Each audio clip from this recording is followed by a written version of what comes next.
আজকে এই কাটাপোনা মাছ নিয়ে এসেছে দেখছি। কাটাপোনা মাছের সাথে আবার ডিমও আছে দেখছি। তাহলে কাটাপোনা মাছটাই করব আজকে, মাছের ঝোল পাতলা করে। তাহলে এখন টিফিনটা করে নেবো। টিফিনে কি খাচ্ছি চলুন আপনাদেরকে দেখাই। এই যে ছেলে একটু কচুরি এনেছিল বাজার থেকে, তো এখনও ভাত হয়নি বলে কচুরি তাই খাচ্ছি। তাও দুটো নিয়েছি, বেশি নিইনি, তরকারি অল্প নিয়েছি। আর এদিকে মিষ্টি রয়েছে, ছেলের একটা আমার একটা। আর ও ঘরে কচুরি খাচ্ছে।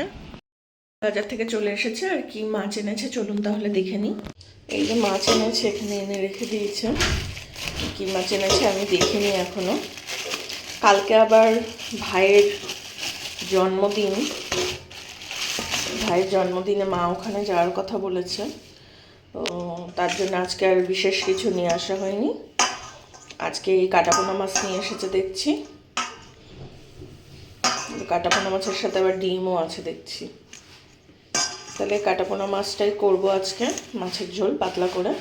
কালকে আবার অনেক কিছু আইটেম হবে বাড়িতে।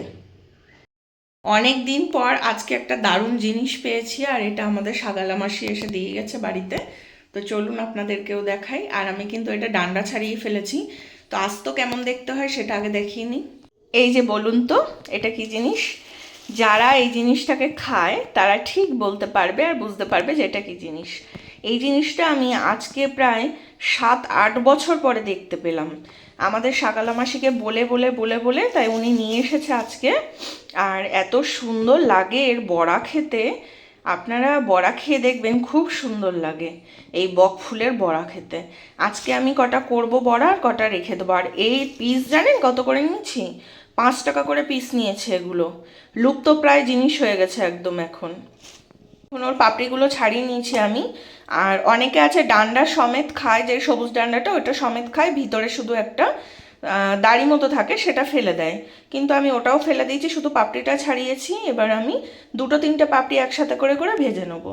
কড়ার মধ্যে তেল বসিয়ে দিয়েছি, এদিকে বাটিতে জল নিয়েছি। আর আমি এতে বেশি কিছু দেবো না, কিন্তু দেখুন অল্পের মধ্যেও কত সুন্দর করা যায় সেটাই দেখাবো।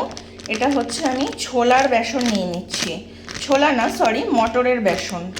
যে মটরের বেসন কিনতে পাওয়া যায়, যেগুলো দিয়ে আপনারা কি বলবো, ওগুলো বেসনের যে চানাচুর চানাচুরগুলো হয় না, সেগুলো সব বানানো যায় কিন্তু। আর এই বেসনটা নিয়ে নিচ্ছি। আর এবার আমি এটাকে ভালো করে ফেটিয়ে নেব। আর এটা ঘন করতে হবে আর একটু, এটা পাতলা হয়ে গেছে। এর মধ্যে দিয়ে দিলাম এবার নুন, হলুদ, একটু চিনি। বাস এগুলোকে একটু গুলিয়ে রাখবো, গুলিয়ে নিতে হবে ভালো করে। নিয়ে তারপরে এই যে ফুলটা আমি ছাড়িয়ে রেখেছি এটাতে দিয়ে এটা ভেজে নেব।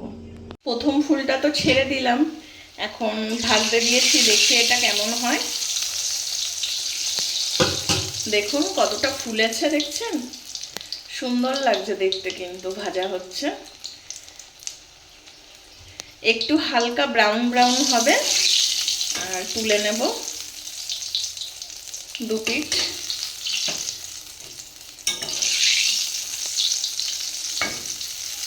মুচমুচে হলে এবার তুলে নেবো এটাকে। এই যে তুলে ফেলেছি ভাজাটা, দেখেছেন কুড়মুড়ে হয়েছে পুরো, একদম দারুণ লাগছে দেখতে। পাতলা মাছের ঝোল বানিয়ে নেওয়া হয়ে গেল।